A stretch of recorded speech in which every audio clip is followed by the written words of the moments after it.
Why you keep attracting the same type of partner. Have you ever found yourself saying, "Why does this keep happening to me?" You meet someone new. They seem different, safer, kinder. But a few months in, the same emotional chaos resurfaces. Carl Gustav Jung will explain. Let's get started. Part 2.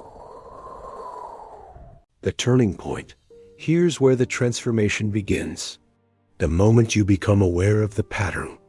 The moment you stop blaming the other person and start asking, what wound is this touching in me? That's when you start to shift. Jung didn't promise that this work would be easy, but he believed it was necessary if you want to live a life that is truly yours. Awareness is the first step, but compassion is what sustains you. You cannot hate yourself into healing. You cannot shame yourself for being drawn to pain. You can only understand yourself deeply, kindly, honestly. Every failed relationship is not a failure. It's a clue, a breadcrumb on the trail back to yourself. You are the key. Here's the most empowering part. The solution was never outside of you. You've been trying to change your partners, your circumstances, your outcomes. But the change begins within. You don't need a better partner. You need a deeper awareness. You don't need to be less sensitive or more chill. You need to validate the feelings that were once dismissed. You don't need to become more attractive, more desirable, more perfect. You need to remember you were already worthy before they ever walked in or out of your life. Carl Jung wrote, "Your visions will become clear only when you can look into your own heart. Who looks outside, dreams. Who looks inside, awakes." Healing is not about fixing. It's about remembering who you were before the world told you who to be. Recognizing the pattern, the first step to change. Let's pause for a moment and ask the most important question. What happens when we finally see the pattern?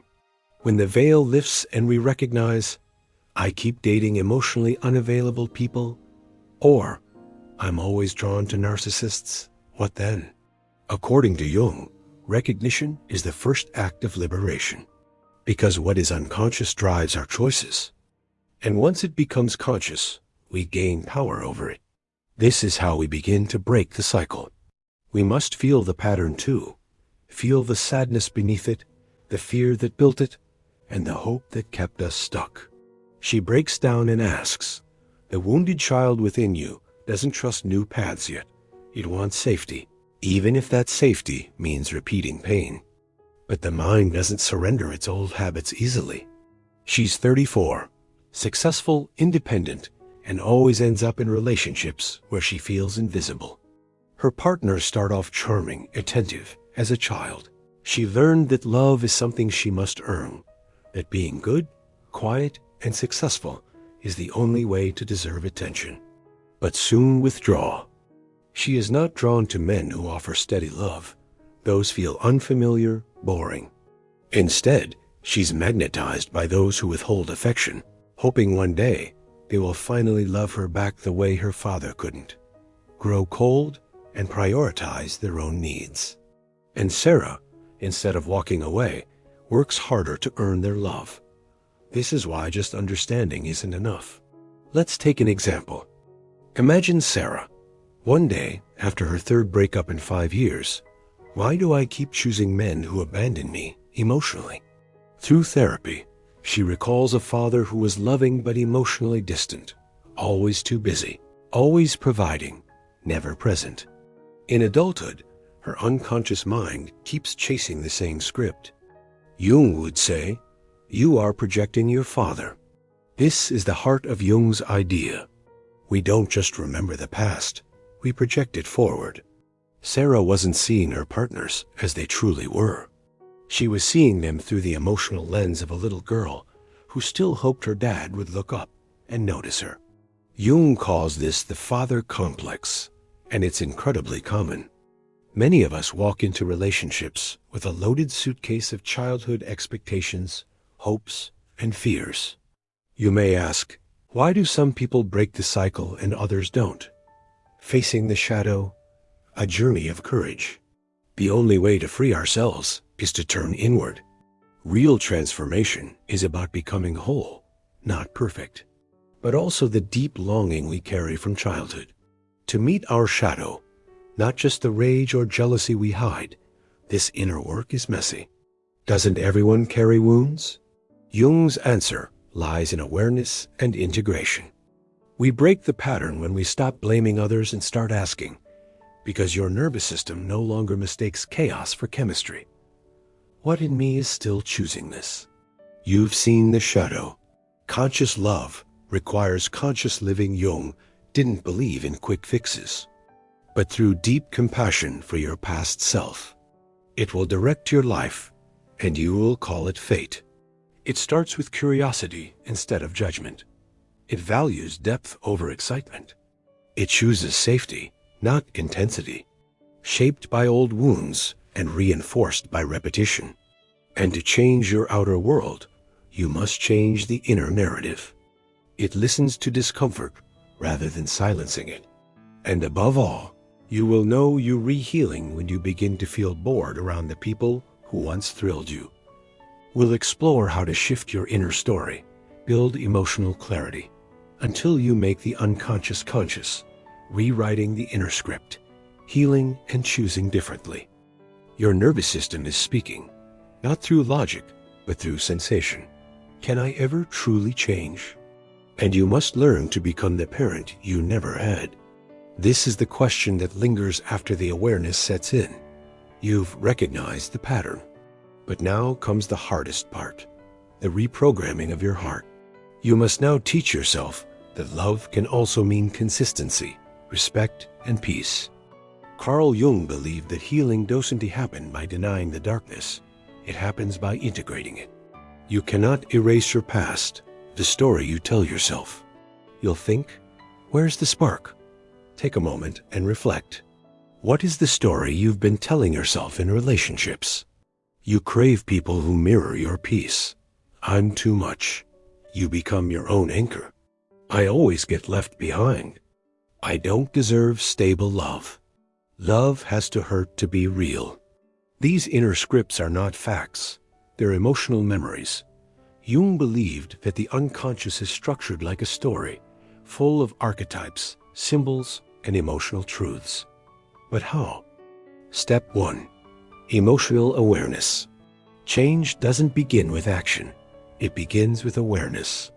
Start observing your emotional responses like a detective. What happens in your body when someone gets too close? Do you shrink around emotionally healthy people? Do you feel bored when you're not chasing love? Write them down. This is the realm of the inner child. Step 2. Reparenting the self. If your childhood taught you that love meant neglect, how? Through saying no when your body screams, run. Through sitting with loneliness rather than escaping into the familiar pain of toxic attachment. Reparenting means you stop outsourcing your healing to partners. Jung wrote that the privilege of a lifetime is to become who you truly are. That means no longer performing for love, but embodying it. Step 3. Choosing with consciousness.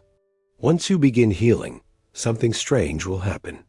You will notice that you no longer attracted to the people who once hooked you instantly. And at first, this will feel wrong. But here's the truth. The spark was often just trauma recognizing itself.